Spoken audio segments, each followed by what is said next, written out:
Check. There it is. Hi, everybody. Hello, hello. Welcome to episode 4 of Check, Check, There It Is. Welcome back. Welcome back. We're just going to get straight into it. Jump ahead first. Yeah, let's just jump in head first because I feel the weight of this episode. And I want everyone to know right now that there are going to be some trigger warnings. And if you need to be in a more quiet place, maybe if you need to be around other people, if you need to not be around people, whatever you need to do for this episode, I want you to just proceed with caution. It's going to be good, but there is definitely going to be some heaviness to it because we're going to talk a little bit about grief, and we're going to talk about depression, and we're going to talk about how marriage is hard, and we're going to talk about just some hard things, anxiety, anxiety medicine, Depression. like all the things that are involved in depression. There is going to be some talk of some heavy stuff. And so it'll be a good episode. I'm very transparent about the journey that I've been on because, number one, I know that it's super, super helpful for other people. Also because what do I have to hide? Yeah. It's not a secret that I've been through a lot. I'm probably going to cry again this episode. Wouldn't surprise me. Not in the slightest. But it's okay because I think my story is important to tell. And I think Wes's side of my story, which becomes your story, is important to tell too. So with a trigger warning in mind and knowing you should proceed with caution, we invite you to just take in everything that we're talking about. I don't want this to just be like this sad episode. I want it to be inspiring. I want it to be, because I'm not sad about my story and my journey. I think, number one, I'm really proud of how far that I've come in a very short amount of time. Because there was a time when I did not know if I was going to make it on the other side. And so Here we go already. We're already crying. I'm not fully crying, just a little bit. Only the people watching on YouTube can tell. The listeners would never have been able to know. They can hear it in your voice. To say anything. Also, I'm going to do this at the beginning because I think what happens is at the very end of podcasts, because I do this, when people start saying, okay, thanks so much for listening, you just click out of it. Bounce out. So I'm going to say to the beginning, if you don't follow us on Apple or Spotify, please do that. Don't just listen to it, because when you follow us, it helps us. And then on YouTube, subscribe, because that also helps us. You can follow our accounts on Instagram. Yep. We don't have an Instagram for the podcast, but we post clips and reels and stuff on our pages. So go follow us. Yeah. If you don't already, if you're new to our lives, if you're not somebody that's already in our lives, but you found us, follow us. Yep. We would love and we to can interact tag with you. that in the Apple Podcast descriptions and Spotify and YouTube. We'll tag all that so you can find us and all that. So just wanted to get that out of the way because I know y'all be hopping off when I be saying thanks so much for listening, and before we get to be hopping off, y'all be like, click, okay, next podcast. Okay, so let's just get down to the nitty gritty of this episode. I guess I'm just gonna start from my initial journey with anxiety and depression. So growing up, I never dealt with anything like that. I was not a depressed kid. I was like any normal teenage girl. I would cry over boys. I had issues with friends. Same. You cried over boys? Oh, that is so sweet. But I was not a depressed kid. I know that's not a lot of other people's stories, but that was mine. I was not a depressed kid. I was not an anxious kid. I was relatively just a normal teenage girl. And I went to ministry school, never dealt with depression or anxiety, wasn't a thing that it wasn't anything that attached itself to me really until we got married. And I didn't realize what it was in the beginning, because when you've never dealt with that, You don't really know how to label it. Not to mention, when you grow up the way that Wes and I grew up, as far as like in the Bible Belt, in church, like a lot of that stuff is not regularly talked about. Like mental health is not regularly talked about because you grow up in that kind of environment where you just pray for everything, you know? I definitely think it's getting better now, but yeah, when we were growing up, it was. Well, even that time, like that time frame was. Yeah, it's not like kind of get over it. Yeah, it's more of just like you need to pray, you need to just get over it. Yeah. You're being dramatic, whatever. And so even if people never said that to you, that is like the idea that gets ingrained in your head, you know? And so obviously Wes and I meet in Alabama. We decide very quickly we're going to get married, move to Knoxville. Okay, so in relocating, not only am I moving, so mind you, I've only ever had sisters my entire life. I've only ever lived with roommates, girl roommates. I'd never lived with a guy before. Getting married in itself is a change because you go from girl roommates, and it's like basically having sisters again, to living with a man. I had never done that other than my dad before. Welcome to the show. Yeah. It's like, it's just very different. So your brain is adjusting to all of those things. Yeah. Moving to a new city, to Knoxville, that your brain is adjusting. I had to get a new job. We had to go to a new church. We had to make new friends.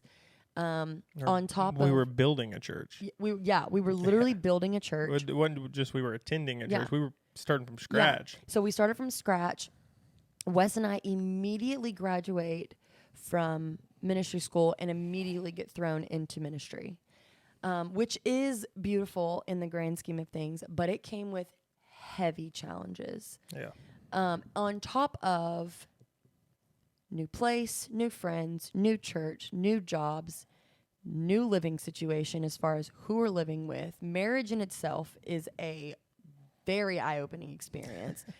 And so for several years, I could feel myself becoming unlike me. Yeah. And I think you noticed it, like the aggressive introvert, which I've never really been that way. It became aggressive. And I'm not just talking about like ambivert, like wanted to be my friend sometimes. No, I'm talking heavy There were nights where our friends wanted to hang out and Wes went without me because I was like, they've already invited us to go. Just go. I just can't. And he was reluctant to go. I'm not going to say Wes just like dipped out and was like, all right, if you're going to act like that, I'm leaving. Like Wes was like, no, I'm staying. It would start fights. Yeah. And I would be like, please go. Like, number one, how embarrassing. Like, we're not both bailing. You go. Put on a good face for us. Make it seem like everything's okay at home. Emily's just really, really, really tired, had a long day at work and needs to be at home, you know? But I was just struggling and I couldn't figure out why. Ministry got really hard. Yeah. I very quickly realized how painful it is to be in ministry with other people. And I'd been in church my entire life, but the toll that it takes on you to have people talk about you the way that they talked about Wes and I was really hard on me because I'm a people pleaser, you know? So like, number one, I just don't like people not like me in general.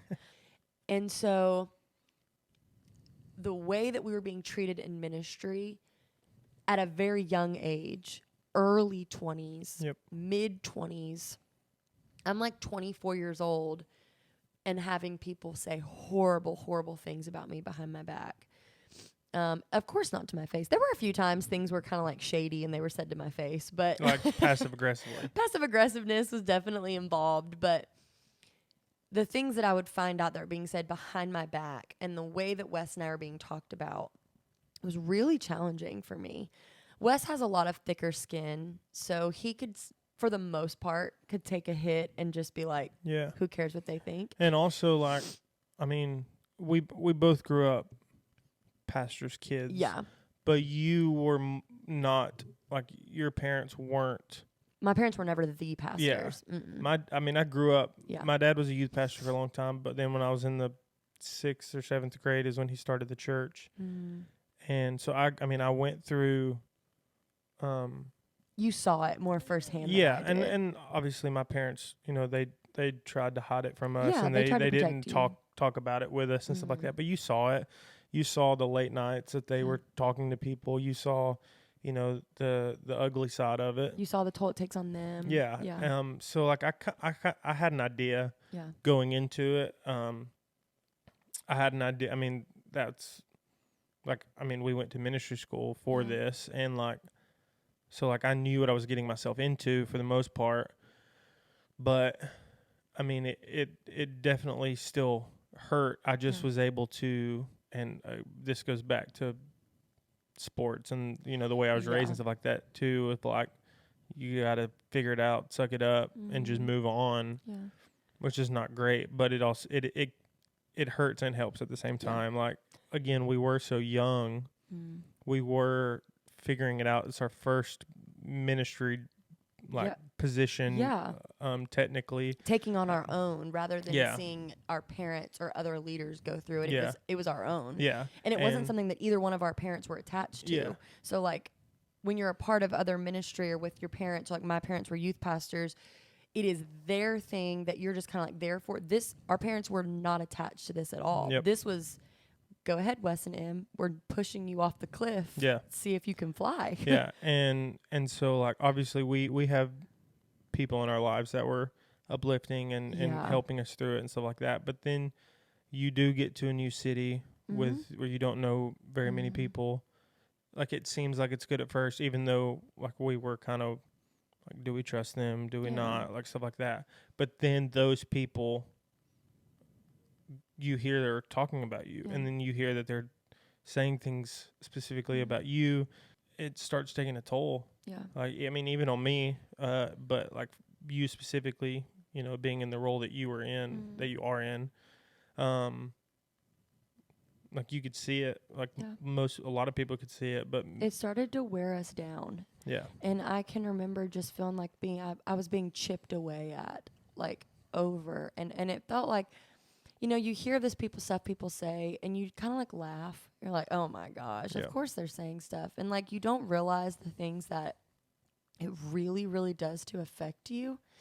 Because as a young person in ministry, you're still trying to figure out who you are as a leader, who you are as a person. And so like, as a spouse, you start to believe. There's a lot of new things going around. You start to believe those things. Am I this way? Is that what people really think about me? Like, and some of these people who were really hurting us were our parents' age. And so you start to think like, these are supposed to be people in our lives we should be looking up to. Maybe they're right. Maybe they're right about me.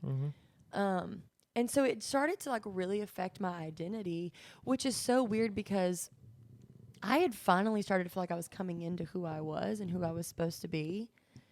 And then to feel like you could hit again. And it just was nonstop.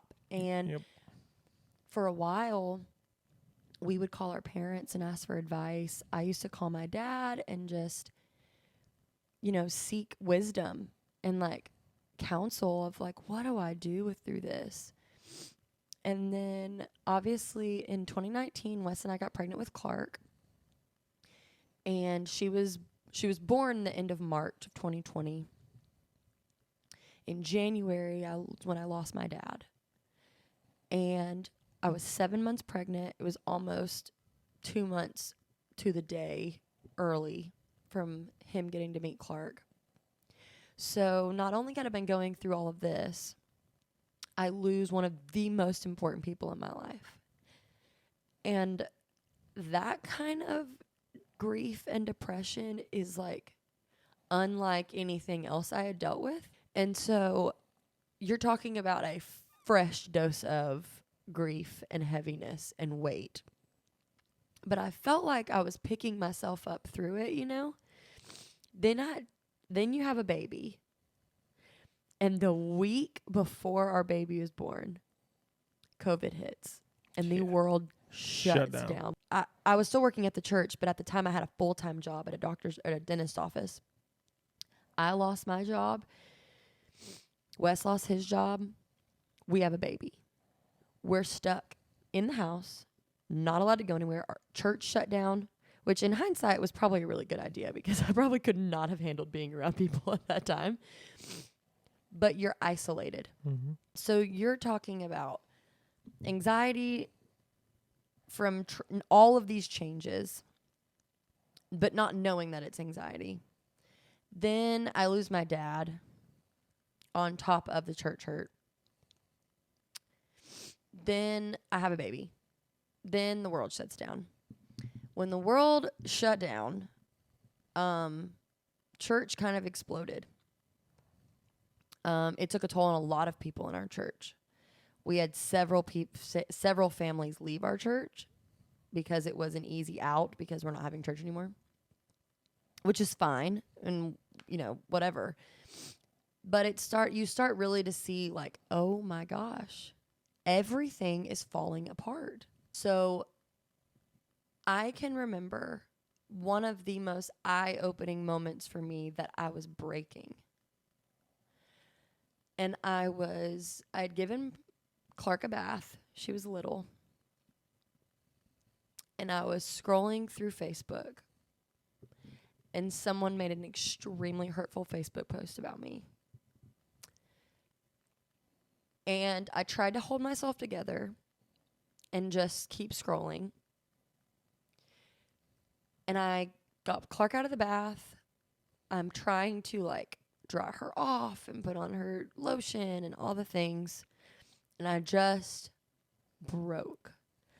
And I remember Wes heard me crying and he ran up the stairs and immediately attended to Clark. And I just remember falling to the floor. And it was one of the first moments that I realized I'm not okay. I'm really not okay. And it weighed on me so heavily that I really started to question, is this ever going to get better? Yeah. Is this ever going to get better? Because I can't seem to catch a break.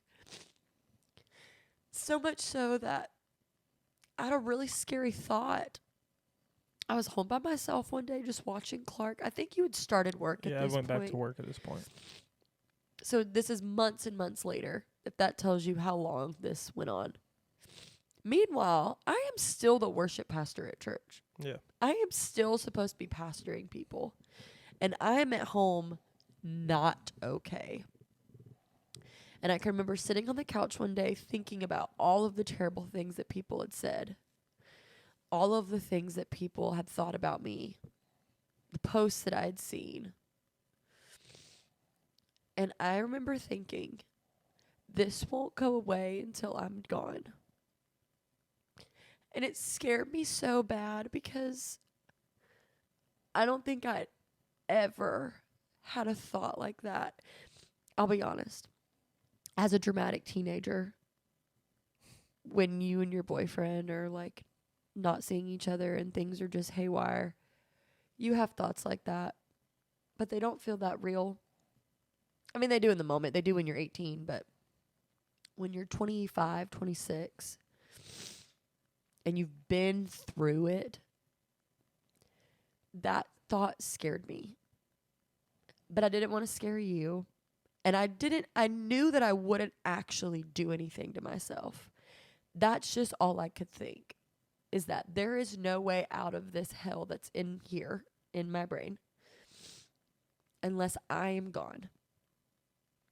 And it took me 2 weeks to get the courage to talk to Wes about it. Because it scared me so bad that I thought, he's going to put me on suicide watch. If I tell him this, it's going to freak him out. He's going to be watching me sleep at night. He's going to be wondering where I am. He's going to check me into a mental institution. I'm at home with our baby. He's not going to trust me with her anymore. And I started to really scare myself because I had not been to that dark of a place. And I was frustrated that I had let myself get to a place like that at the expense of other people. And so I tell Wes, this happened. This thought came across my mind. I don't know what to do with it. I don't want to do anything to myself. I don't want to hurt myself.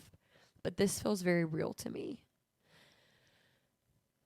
And I remember Wes just saying, it's going to be okay. We're going to get you help. We're going to do whatever we need to do to get you help. And so I kind of just finally felt at peace that I had said that out loud to someone. I think that gave me so much peace. Like, I didn't feel over it, but to say it out loud was like, Yeah. okay, I'm not bottling this in anymore. And then Wes gave me the freedom to talk to other people. You need to tell someone else. You need to talk to somebody who's been through this. We have some really close friends of ours, John and Christina. They're kind of like just older siblings, like big siblings to us. And like, we're just all really good friends, but they are older than us. Like, they've got, their oldest son is like 23. Yeah, he just turned 23. Yeah. He's younger than me, but they are still older than us, if that makes sense. Anyways, it's none of your business how old they are. I was just saying they are people that we kind of have looked up to. Yeah. Because they're older than us. They've been in ministry a long time. They went through severe hurt in ministry. Like, and so I finally was like, okay. I said it to Wes. I'm going to call Christina. And I told Christina kind of like what I've been going through. Obviously, she was super just wide open arms. Like, yeah. I have been there. I am here with you. Like, let's talk through this. I can remember what Clark was like a year old, and we went to a drive-in. And we had gotten into a huge argument. I think it was because we were running late. Probably. We were running late to the drive-in movie. That's normal. Yeah. And I was having a full-blown, like, anxiety attack. But I didn't know what it was. I just knew I was freaking out so much, so I was trying to cancel and be like, no, let's forget the movie. And you were like, we are going. I don't care if we're late. Get your butt in the car. We're going. As usual. As that's normal for everything. Right, we went to the movie. Everything was fine. Yeah, I burped. We went to the movie. Everything was fine. I obviously calmed down. Yeah. And we were leaving, and I was scrolling through Instagram, and I saw someone post, and it was like, you may have anxiety if. And it started just listing all of these things where, like, plans messing up freaks you out, overstimulation. I can't even remember. It was like this huge list of things. And I froze in the car and was like, I think I have anxiety. And you were like, I can remember your face. You're like, oh, okay. Sure. I was like, I think I have anxiety. But because I had never been able to pinpoint it before. So I told Wes, I think I need to get on some kind of medicine. I'm feeling the way that I've been feeling. I think I may be anxious and depressed. I may have anxiety and depression. So I went to the doctor, and they diagnosed me with, I can't remember what it was called. It was a type of depression. So they just put me on an anxiety medicine to start. And they were like, if this doesn't help, we'll kind of, we'll see what happens. So I took anxiety medicine for an entire year, and I started going to therapy. Therapy was unbelievably helpful. Oh my gosh. I would finish a session and call Wes and be like, okay, let's just debrief. I have to tell you everything we talked about. And then even he was like, oh, this is a lot. And I was like, and that's not even half of it. I'm just giving you paraphrases of what took place here. Well, when I went to my doctor and I said, I think I'm depressed and anxious, she's like, okay, so tell me what that looks like for you. And I said, well, I lost my dad. I had a baby, and then COVID. A couple years ago, my husband and I got married. We moved to a new city, and she just literally stopped. She's like, okay. You don't have to say another word. For you to lose your dad while being pregnant is enough for me to say, let's do something about this. And I just remember feeling like, oh my gosh, I'm not crazy. Yeah. She would have stopped me at the beginning and said, that's enough. And I had a list of other things that I could have kept going on and on about. And it gave me permission to be like, I'm not okay. And it is okay that I'm not okay because I'm getting help. Yeah. And I have people. And so I went on a journey of dealing with depression and anxiety as a new mom. Just being a Christian. That is trying to navigate all that. Well, when you and the way you were raised, and yeah, and all of a sudden now you're on anti-anxiety medication, and that wasn't something that was talked about. Like, it's still not talked about enough, in my opinion. It is better. I think Christians and Christian culture is getting better about being okay with that stuff, but I think it is still not talked about enough. And I think that people a lot of times just think if you're depressed or anxious, you just pray and God will heal you. But I guess for me, if I came to someone and said, I have a really bad headache, their first response would tell me to go take some ibuprofen. But nobody wants, when you say, I feel depressed, nobody's response is, I think you should see a doctor. And that is sad because our mental health is so important. It is okay to get on medicine. It is okay to go to therapy. It is okay to see a specialist for the thing that is not in alignment. Well, you know what I'm trying to say. Sure, something like that. You're not good with words, remember? I'm not. You're not allowed to judge. I was tracking. I've actually had several people ask me just in the last few months, what are your thoughts on anxiety medicine or depression medicine? And my first response is yes. If you need it. See a doctor if you need it. Yes. See a doctor if you need it, yes. I think you should also pair medicine with a therapist, with a counselor. I think that a lot of people are scared of medicine like that because they're afraid they're going to be stuck on it forever. Yeah. And that doesn't have to be the case. That's something my doctor told me when I went, and I just told her, I said, I'm a little scared. I've never taken any kind of medication for my mental health. And what if I become a reliant on it? And she just looked at me and was like, it doesn't have to be forever. And even after that, even after the doctor said that, like, I mean, it had been months. You took it for a year. Mm-hmm. It had been months you'd been taking it, and you were still like, I mean, up until the point where you got off of it, you were still like, I'm gonna be on this for the rest of my life. I'm not gonna be able to function without this. Yeah. And I mean, that was something that we had to talk about. And I mean, obviously, because you would even notice, you'd be like, you didn't take your medicine today, did you? Like, there'd be days where you could immediately tell, like, you haven't taken your medicine. Yeah. And that upset me because I was like, dang it. Like, I can't be normal without it. Like, Wes can tell when I'm not on my medicine. And I think for a season, that is fine. You haven't taken your medicine today, have you? You need to.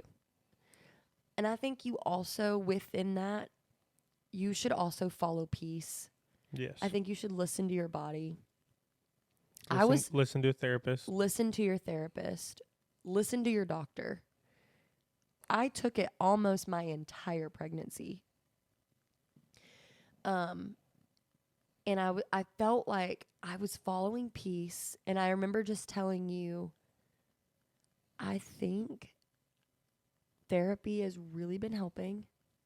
I feel like I'm in a really good spot right now. I feel like I've been given the tools in counseling and in therapy to help myself navigate through this. I think I want to come off of my Lexapro and see what happens and see if I can navigate it. And so I did. I came off of it. And the tools that I had been given in therapy and in counseling were extremely helpful. Mm-hmm. And so in situations where I felt like I was about to have an anxiety attack, I was given the tools of how to navigate that so that it didn't happen again. Yep. Or if it was happening, I knew what was going on and I could be aware of what's happening. And I could either calm myself down or I could recognize, okay, this has been triggered from this. I am being triggered right now because of this is happening. And that was helpful. And I think my doctor and my counselor were correct. I do think I was having severe anxiety. And then obviously losing my dad, going through small doses of postpartum. Once I kind of navigated through all of that, a lot of my depression was coming from the fact that I was so anxious that it was making me depressed. Yep. Because I hated how I was acting. It made me hate myself. So once the anxiety kind of got situated to a degree, my depression really started to go away and I started feeling a lot better. Mm-hmm. I started really to finally feel like myself again. But I will say this, I didn't feel like myself as in same old Emily. Yep. Because when you go through something like that, you are never going to be the same. And that is not a bad thing. No. Because the person that I am now has been through so much. Yep. I can't get back to the girl from high school or the girl from the ramp. I don't want to be that person. Well, no, I definitely don't want to be that person anyway. But I can't get back there. Yeah. And honestly, everything that I've been through has made me so much stronger that now I am a woman who can teach her daughters how to navigate through hard times like that. And that is something that I'm proud of, because I tell people this all the time, but if you had met me a year and a half ago, you wouldn't recognize me. But I'm also somebody who survived depression, severe depression.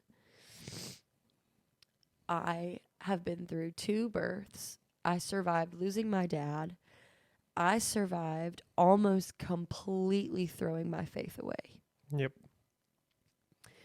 Because in that season of losing my dad and all of the hurt, I started to realize that the God I was serving is not the God that I had served up until that point was not the same God that met me. Yep.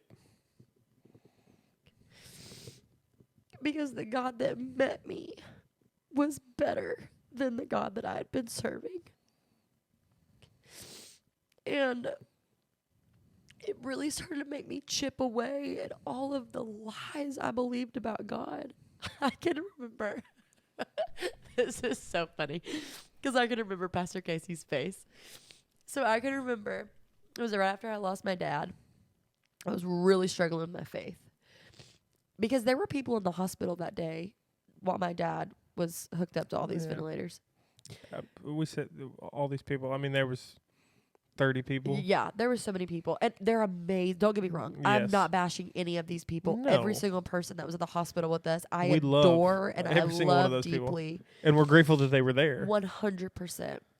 But there were people there who did say things like, your dad's going to make it. Your dad's going to make it. Look at the God we serve. And in the best intent. They meant that. And they did that because they were trying to, increase our faith. And they had all this faith. Like, of course my dad was going to make it. Like, we serve a good God. Yeah. And then he didn't. Yep. So I started to question, what the heck is healing? Why do we pray for healing? If he doesn't even come through, like, what is the point? I start really chipping away at the lies that I had believed about God. And just hard conversations with him. And I can remember my sister and I, we just needed some love and counsel from Pastor Casey. Because Pastor Casey had spent all day at the hospital with us. He had spent all day at the funeral, all day at the visitation. Like, he never left our side. Driving an hour and 15 minutes to be he there. didn't live in the same city. As where your dad lived. Yeah. So He had not left our side. Yep. So after all this happens, it's a few weeks later. I'm still really struggling. And I just tell him, like, I need to meet with you. I'm really struggling. I just need to talk some stuff out. So me and my sister, we both sit down with him.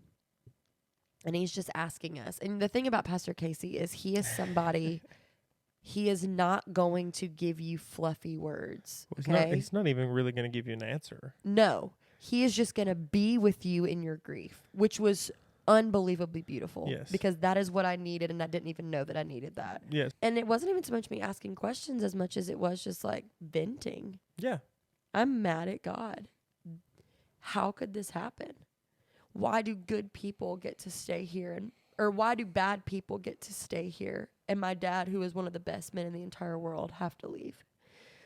Why did we pray and ask God to heal him and he didn't? In the hospital. In the hospital. So I had all these things. And I can remember saying, I remember looking at Pastor Casey and saying, I'm sick and tired of the Christian fluff that comes with grieving my dad. I'm tired of people telling me he's in a better place. I'm freaking tired of hearing that he's looking over me and he's watching over me. And this is what I said. Because if he's looking over me, he watches Wes and I have sex, and I don't know what to do with that. And I'll never forget the look on Pastor Casey's face. His eyes got about as big as his head, and he said, that is very honest, and I appreciate you being honest. He's like, I also don't think your dad is watching you and Wes have sex. And I said, well, I appreciate that, but if one more freaking person tells me he's watching over me, I'm going to throw up. If he is, I'm sorry, Joel. Yeah, no, literally, ew. I mean, we couldn't even be intimate for the longest time because I did not know what to do with all of the disgusting Christian fluff that just kept coming toward me. And then I was just so disgusted with all of it to where I got so angry. I was so bitter. I hated anything fundamentalism.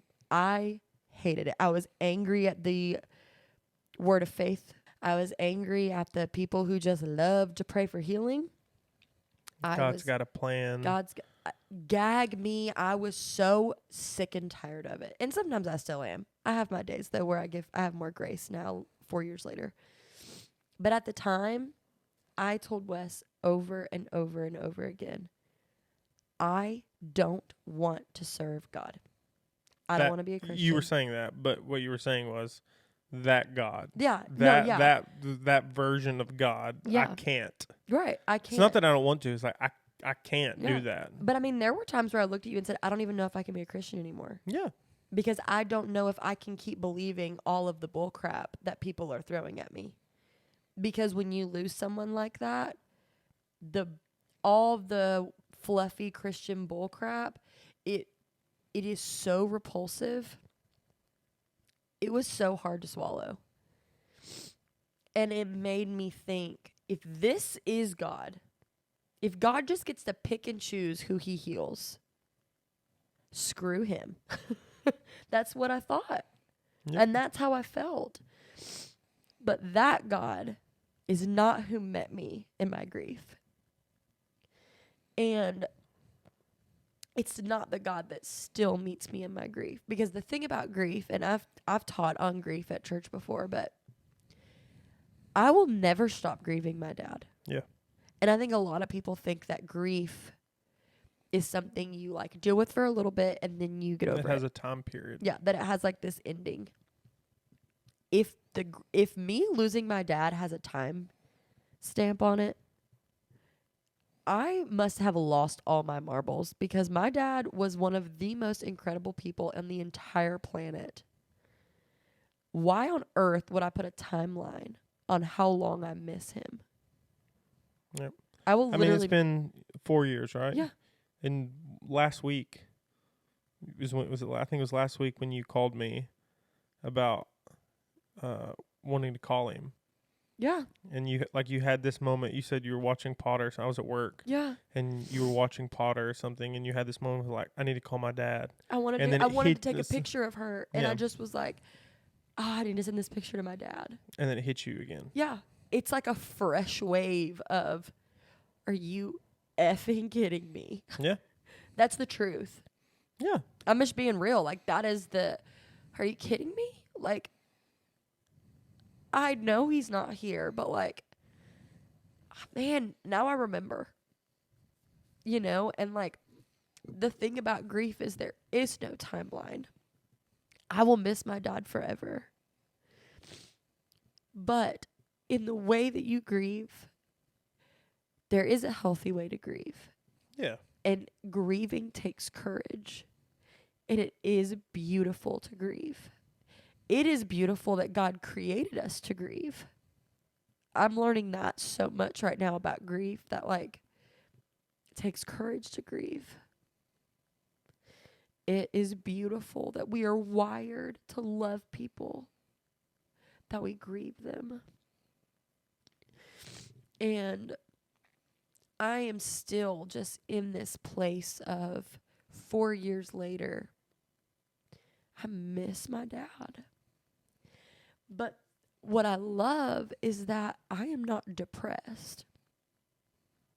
I have been through seasons of healing and growth, and having a spouse that helped me pick up pieces, that when grief hits, I do not become a depressed person. I deal with grief in a healthy way, and I sit with the grief. I let myself grieve. I'm teaching my girls how to grieve healthily and not to tell them here, and am teaching my girls how to be a healthy griever by not bombing them with fluff. It's going to be okay. It's going to be okay. Don't worry. It's going to be okay. You don't have to cry. No, you can cry. No, you can feel this. No, you should sit in this, because it is beautiful that we get to do this, because Jesus did this. And we get to be in this. And Jesus grieved people. And Jesus wept. And we get to sit in that with him, and he sits with us. And in all of the stuff that I've walked through in the past few years, all I have come to find is that Jesus is more beautiful through all of it, because I met the real Jesus in this. I didn't keep serving this God that I created, who is typically a genie in a bottle. We rub a lamp and he comes and does what we ask him to. Or Correct. a better picture is he's Dumbledore with a wand, a magic stick, and we just say, hey, do this. And he just waves it. If you don't get that reference, We are the biggest Harry Go- Potter fans in this house, so I am so sorry that we have not even mentioned Harry Potter in the last 4 podcasts. Shame on us. if you Shame don't on get us. that reference, go watch the Harry Potter series. Watch the Harry Potter series. Highly recommend. All of that to say, it is okay to strip down fluff. It is okay to grieve. It is okay to take mental health medication. Yes. It is okay to go to counseling and therapy. Yes. You should. Let me just reiterate. You should. Yeah. Even if you're not depressed, Yeah, I probably should go. you should go to counseling and therapy. It is good for all people. I probably could have used therapy a hot minute ago. Just saying. I mean, it probably would be helpful. I'm just saying, like, yes, I think I still should go. I'm just saying I'm late to the game. Like, when I was going through all my stuff and Yeah. being overweight and as big as I was and all of that and going through the different things that we were going through, like, I definitely could have used it then. Yeah. Can you talk about that a little bit? Like some of your, like, if you can, like your depression through like gaining all that weight and like the journey that you kind of went on. Yeah, I mean, I've always been a bigger guy. Like when I was in high school, like I was never skinny. Like I was in shape. Yeah. I was just always a bigger guy. And then I moved off to go to ministry school right out of high school. And it's the first time living on my own. Obviously, you don't have a lot of money. You're eating a lot of McDonald's food. and Taco Bell and all that stuff. So much fast food. And then coming out of high school, being a 3-sport athlete, doing stuff on the side, outside of school, I mean. And then obviously going to ministry school where we don't have a sports team. You don't quit have cold turkey. Yeah, like every now and then you might go pick a basketball, or, you might play ultimate frisbee somewhere, but like it wasn't like a regular thing. So then, obviously, I gained some weight there. But then we got married. We moved to a new city. We're trying to figure out us and who I am, who you are. We're doing the whole ministry thing, and I just kind of gave up, honestly. Mm-hmm. I'm just going to eat whatever I want. It makes me feel good, so I'm just going to do this. And then obviously seeing you start going through the things that you were going through, I'm trying to navigate that. I'm trying to navigate, like you said, the person I married isn't the same person anymore. Is there something wrong with me? There was just a lot going on those first 2 years of us being married. And yeah, I basically gave up. And then you go through I've got to do something about this. I'm getting to a point to where I can't live like this. And then we both tried. Like, you were trying to help me lose weight, and I was telling you, like, I need you to just take the bag of chips away from me. Because that was our thing. Like, we would get home from work, and we'd sit on the couch and watch TV after dinner, and we would down a whole bag of chips and queso. And I told her, I was like, you gotta take the bag of chips away from me. Or, like, tell me no. Like, if I get up late at night to go get a snack or something, like, tell me no. That would start fights. I would get so mad at you. I would just get pissed. I was pissed. I was like, I don't even remember what my thought process was. Like, I was just like, no. Like, no. If I want to eat some chips, I'll eat some chips, dadgummit. Leave me the freak alone. Yeah. I was like, you don't. That went on off and on for I don't know how long. And I would lose 10 pounds and then gain 15 back. Or I would lose, I think the most I lost at that point was like 25 or 30 pounds. And then I would gain all of it, if not more, back. And I was a happy person, like, for the most part. I mean, I still had my friends, and I still was able to laugh and have fun. But inside, I was just a shell of who I used to be. Yeah. I hated myself. Like, I wanted to. You see all these people on YouTube and Instagram, and you want to look like them, or you want to. You start comparing yourself, and you're like, I can look like that. Like, not even the people that, like, are naturally like that. Like, I would follow all these people who had lost the weight, and I was like, I can do that, and I would do it for 2 months, 3 months, and then I would gain it all back, and I was miserable. I hated who I was and what I was doing. That took a huge toll on me and you as a couple, because we were both shells of ourselves. Yeah. You know, I had no sex drive. Yep. Same. None. Like, obviously you were going through your depression while I was going through all of that. We didn't do that a lot. And we weren't pouring into each other. No. It was a mess. It was a mess. On top of that, like I talked about before, we were still newly married. So we were struggling with our miscommunication and all this stuff. And then on top of that, we're not being intimate. Yeah. I hated the way I looked. I hated the way clothes fit me. I hated, like, going to the beach, going to our friends' like pools and stuff like that, and having to take my shirt off and like feeling embarrassed. And I hated myself, but I never could do anything about it. Like, I couldn't do anything. Like, I wanted to, and I would try, but I could never get myself to fully commit. You felt just like trapped in that. And I would feel bad, and I would do the diet and do good for, a month and a half, 2 months, whatever. And then, you have one bad day and you're just like, screw And it. then it's like, Screw it. it caves in. I'm going back to whatever I want to do. And I remember like we would have talks about it, and some of those talks are some of the times that you've seen me cry.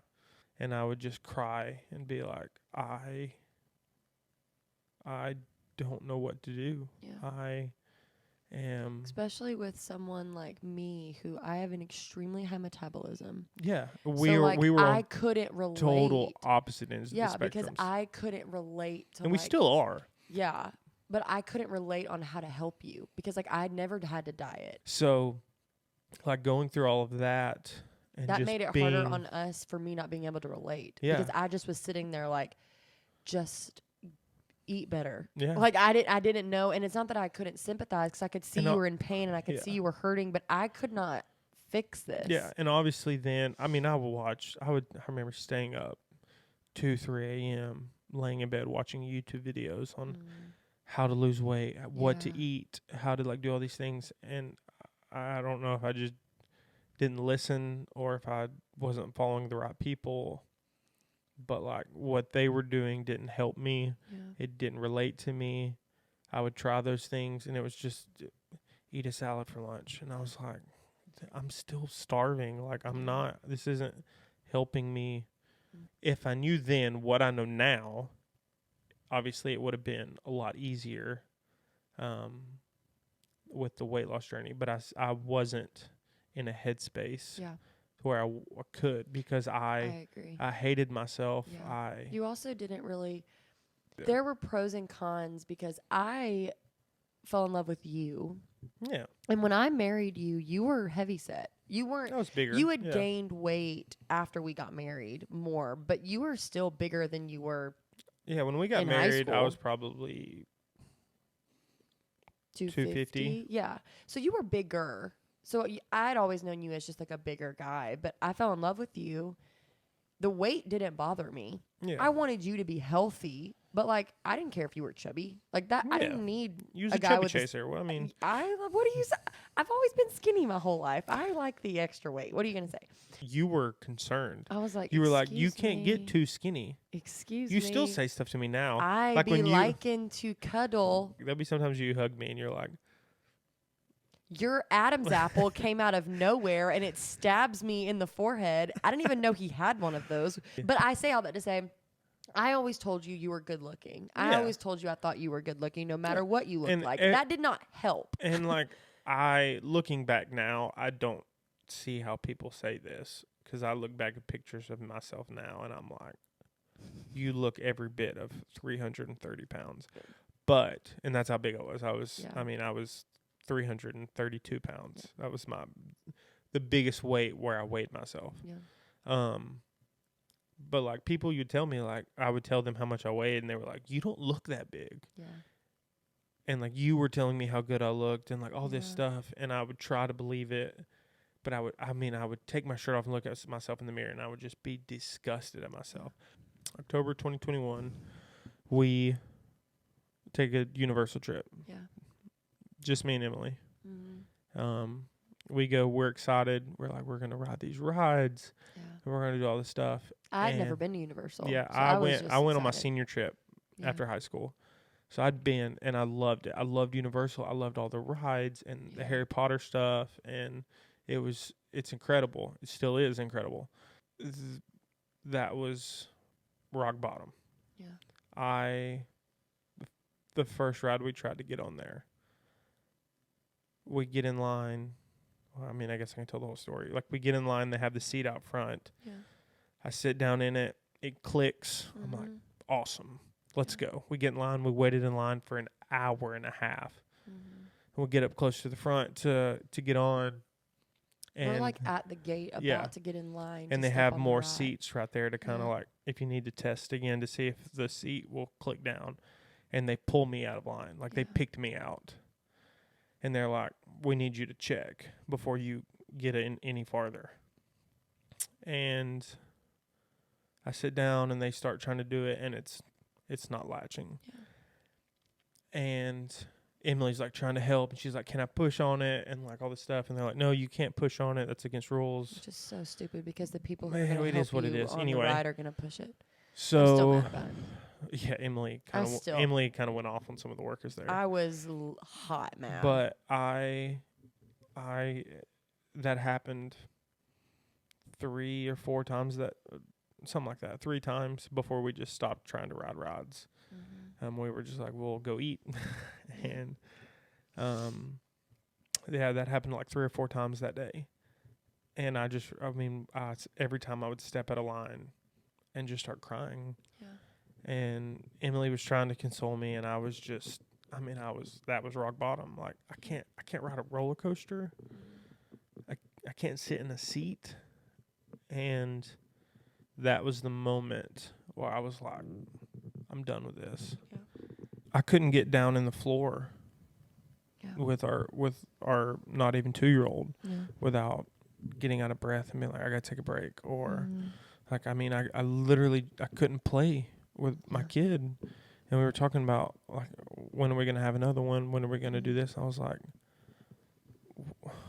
what kind of dad am I gonna be to my kids if I can't even play with them? If I can't go outside and play for more than 5 minutes without being like, I gotta go inside and sit down. Yeah. Like, I can't. A lot of things went into just my journey in general, because during all of that and at the start of all of that is when things started changing at the church. Pastor Casey left, and we had Pastor Cole took over. All of that was happening at that time. We were going down this journey, obviously, with Emily's depression and figuring all that out, our faith, figuring all that out. There was a lot just going on in my head. How do I do this? All that stuff. And then, I got to a point where I was like, no more. Yeah. And I had a lot of support. Obviously you have helped me a ton. And then obviously I started that job at the coffee shop, and I was having to be there at 5:30 in the morning.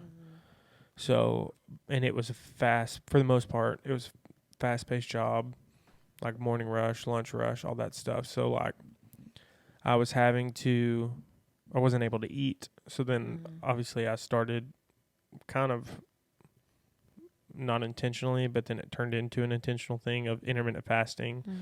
Yeah, that's how it started. And I started to see the weight fall off, and I started to feel better. And at this point, I wasn't going to the gym. It was just eating better. You lost 50 pounds before you even started going to the gym. It was just eating better, and it was pure determination at that point of Well, the thing, I remember you setting small goals. So, like, the grand scheme of things, you didn't want to be 330 anymore. No. Your goal was to be like 200. It still is the goal. Yes. We're not there yet, but we're going. When you were 330, you knew, I can't just be thinking, I've got to get a 200, I've got to get a 200. I remember you setting small goals for yourself. Like, my first goal is to get below 300. So it was like you set a goal. Yeah. And then it was like, okay, my next goal is to get to like 280. Yep. And then it was like you would set these small goals for yourself and to set yourself up for success. Because to hear yourself say, I want to lose 130 pounds. Okay, sounds impossible. It's not, because you've almost done it, but it sounds impossible when you're 330. But to say, I want to lose 30 pounds, that doesn't sound impossible. Yep. And then once you've lost 30, to say, I want to lose 20 pounds, that doesn't sound impossible. Yep. And you just kept setting these small goals for yourself, to where just recently you met another one where you were like, I want to be under 230. And you did it. You still haven't hit your total weight. But we have had extreme high five, chest bump celebrations in the bathroom several times the past couple of years, because you set small goals that we got to celebrate. And that is something that was exciting for you and exciting for me. Like, I remember when the first time you hit 250, we like freaked out. We're like, you're at like, Yeah. you Yeah. did it. The small goals definitely helped me moving Yeah. forward. And I'll finish this thought.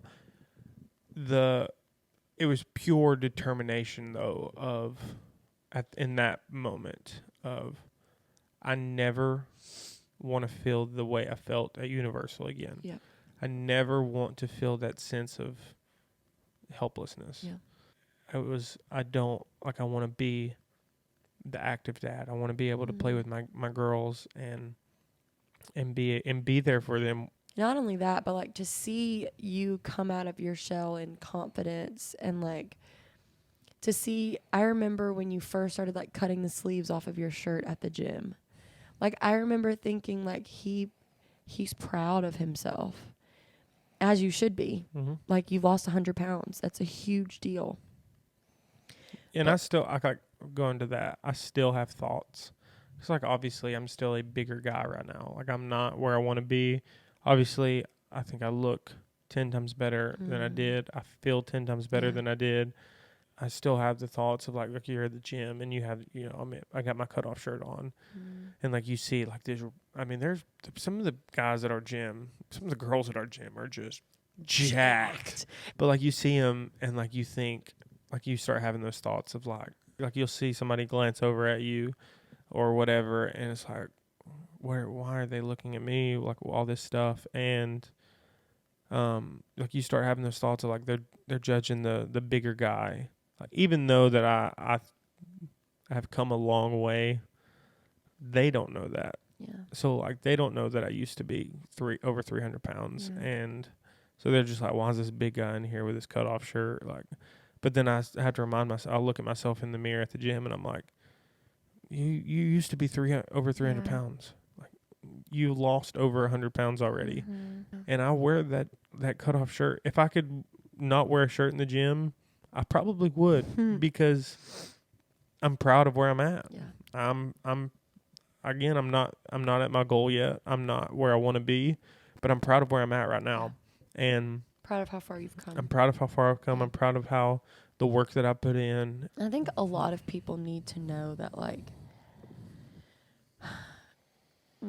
Wes and I have both been on our own kind of journey, and like, I kind of had it planned out for us to kind of talk a little bit more about this in another episode, but I'm really glad it's kind of turned into it's okay. Else, I'm really glad that it actually kind of went in this direction because it kind of just tells a story of like everybody deals with different things in their life in totally different ways.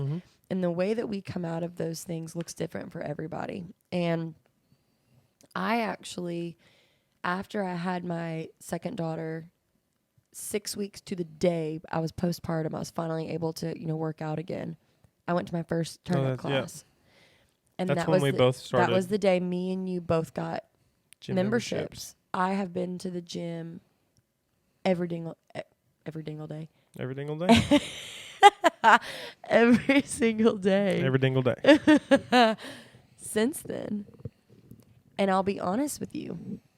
This is probably the best my mental health has been probably in my entire life. Same. I've never felt so good. I've never felt so confident.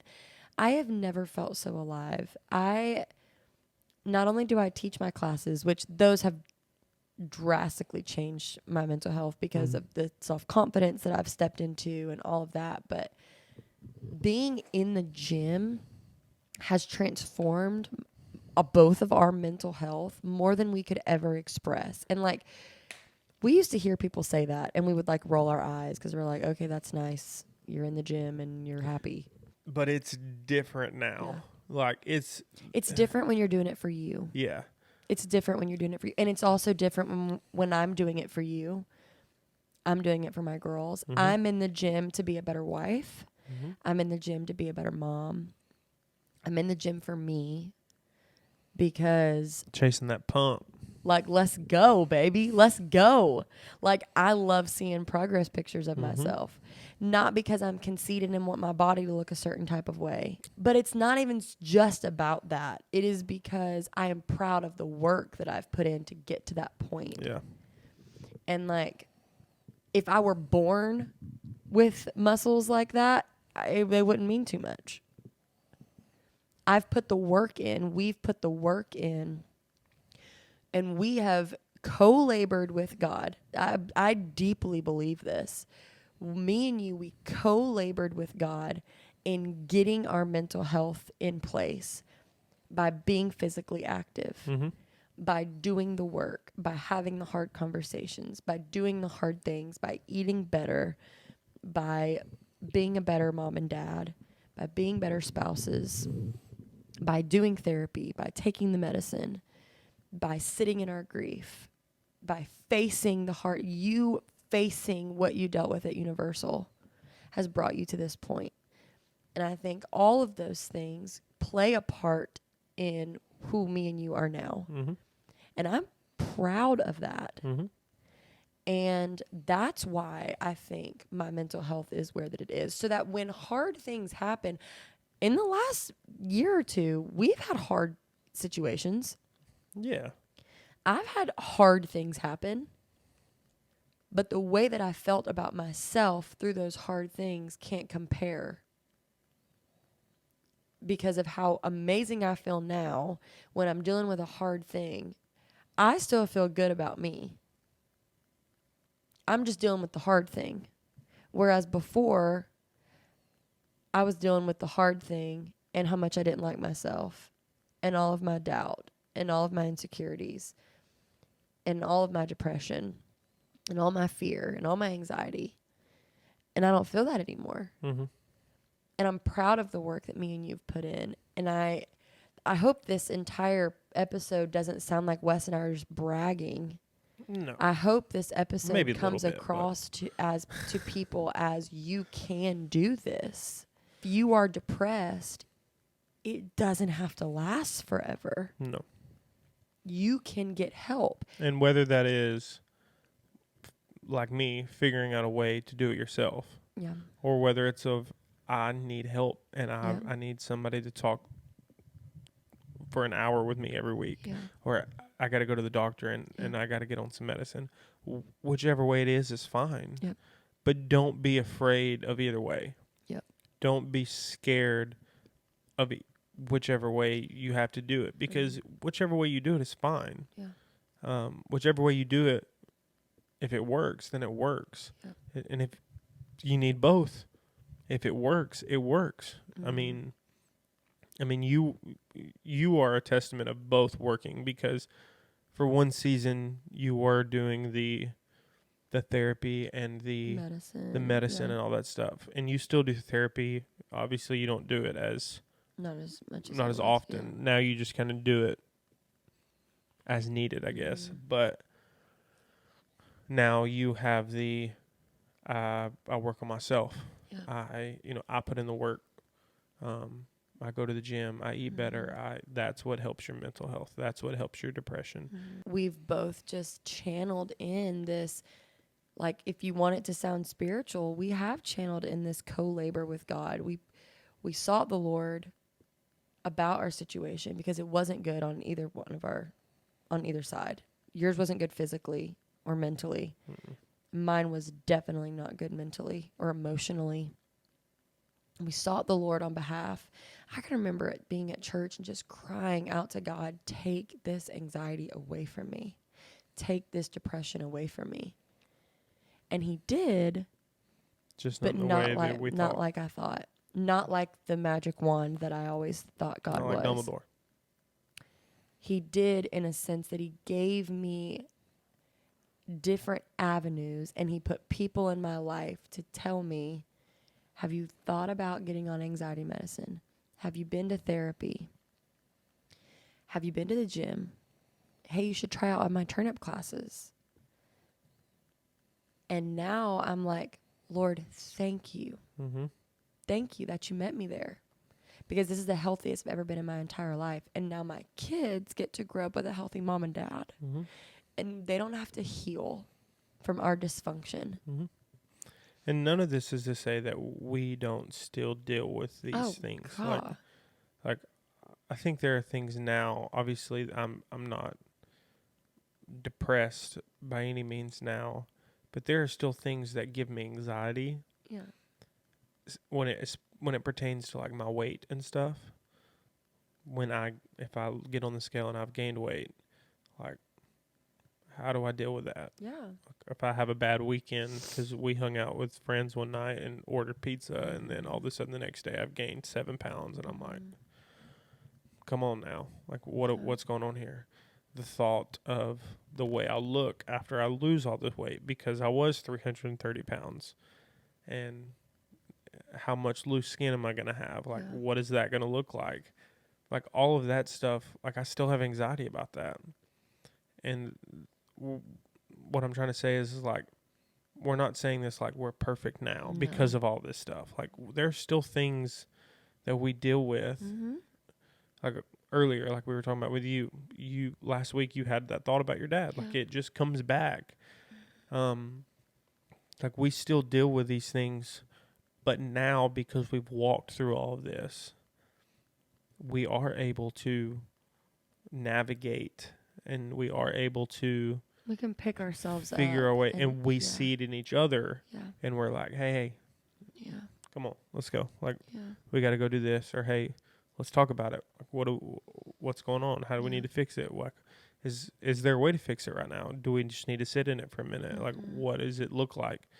So just keep that in mind. Like, obviously, we are on the other side of it now, for the most part, but like, we're not saying like we've got it figured out now. We've definitely not made it to the finish line, but I think no, and you never will. That's what I was gonna say. I you think never that's will. what's so beautiful about all of this and this journey of what we've all kind of gone through is like, you're never gonna find a finish line. The goalpost is always moving. Yeah. Whether that be physically, mentally, you can always be better. There's always a next step. No matter how mentally healthy you are, no matter how physically healthy you are, there's always a next step. Whether that be in that arena. So like with me, like if I do ever hit my goal, like, bless God, I hope I do, but if I do ever hit that goal, like if I decide to stay there or whatever, sure, but that doesn't mean that I've arrived. No. That just means that there's something else I've got to work on. Yeah. Like, how do I be a better dad? How do I be a better husband? How do I be a better son? How do I be a better friend? Like, there's always a next step of growing and figuring stuff out. When healing with the way that we have, the thing about that is there is a peace in the next, what is next. There is a peace that is settled within you of like, oh, let's just work on this. And it's not a race. It's not chaos. It's just peace. It's restful. It's like, I'm healed. And so when things are rocky, when we went through rocky situation with some friends, it's like, oh, this is how we at rest deal with these things. We don't go and fly off the handle and go into pure chaos mode. And even though there might be moments of that. Yeah. But it is in chaos, but our souls are at rest. Yeah. And the good thing about, like, obviously us going through all of this together is, like, during those times I can step in and be like, hey, like, kind of bring you back down to earth, and vice versa. Like, you've done that to me several times, especially when it pertains to the girls. Like, I think that's something that, and I was kind of going to talk about this at the beginning of the podcast, but kind of just in a full circle. But I think that is what is so special about having people in your life when you're dealing with depression or dealing with these seasons of your life where things are changing, because like you were in a really rocky place when I was depressed. Because the way you have to navigate being with someone who is on mental health medication is challenging. And like, very. I mean, I know that, like, I'm not saying like, well, he's being like, it was really hard. Like, I'm aware that it was very hard on him. And we've talked about this, but the place that you have to be as a friend, as a spouse, as a parent, son, daughter, whatever, when in relationship with someone dealing with these kinds of things. The best thing that I know how to say is to just be there. I don't think there's anything you can do or say that's going to make it go away or make it better. Yeah. I can remember countless times where I was just feeling the heaviness, and you really just need a hug from your spouse. And I can remember when Wes was dealing with his season of being overweight and just needing a hug. And like, there's nothing you can say, because ultimately, like, you can't motivate someone. You can encourage someone, but motivation and like pushing someone to want to do something, ultimately they're going to do it when they want to do it. I decided to get better when I decided to get better. Yep. You decided to get better when you decided to get better. And in that season, the best thing you can do is just be there. Don't fix it. Don't give them scripture, especially not scripture out of context. God. Just sit. And sometimes you have to sit in the awkward with people and just be in the awkward with people.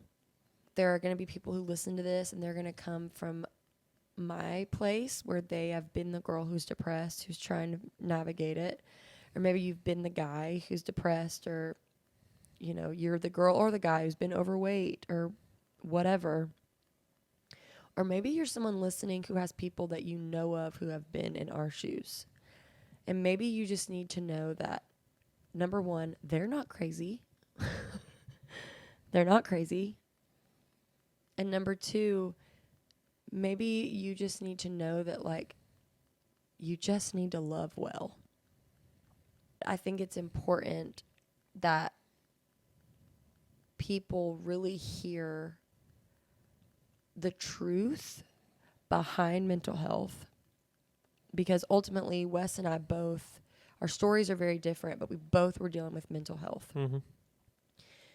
And I think the truth of mental health is it needs to be talked about. Please, for the love of God, stop brushing mental health under a rug. Please. Mm-hmm. Needs to be talked about. Medicine needs to be talked about. God is not afraid of mental health medication or counselors or therapy. Say it again. He is not intimidated by that. He does not feel out of control. He does not feel like you are turning to the world for answers. That is his avenue to help us. That is God's gift to earth in helping us navigate these things. I encourage you to start fresh with a fresh revelation of what mental health is, what grief is, how to deal with grief, how to sit in grief. And I encourage you to learn to be okay with where you're at, because you can get help. Yep. Not to be okay with where you're at so that you stay where you're at, but to be okay with where you're at to know you're not alone and that there is help for you. Yeah. This episode definitely took a turn where I didn't know where we were going. I didn't know we were going to talk about my stuff like that. But I'm glad we did, because I don't think it's just my story in all of this. Yeah. I know this was a very emotional and triggering episode. I hope that our transparency is encouraging to you. That's what I hope. Yeah. Okay, so maybe next week it's going to be a lot lighter, and maybe next week we'll start with a joke. How about that? We'll see. Okay. We'll see. Okay, well, thank you guys so much for listening. I hope you lasted this long. If you did last this long and listening all the way through, please give us a thumbs up. Let me say this real quick. If you are somebody that is struggling with either one of these things, if you need help or you just need somebody to talk to, let us know. Yep. Please, like, we'll help where we can. Yep. We can point you in the right direction. Yep. Like, please don't try to do this alone. No. Or, you know, just don't try to do this by yourself, because that's like, for me, that's where you start, you get a little progress, you start backsliding.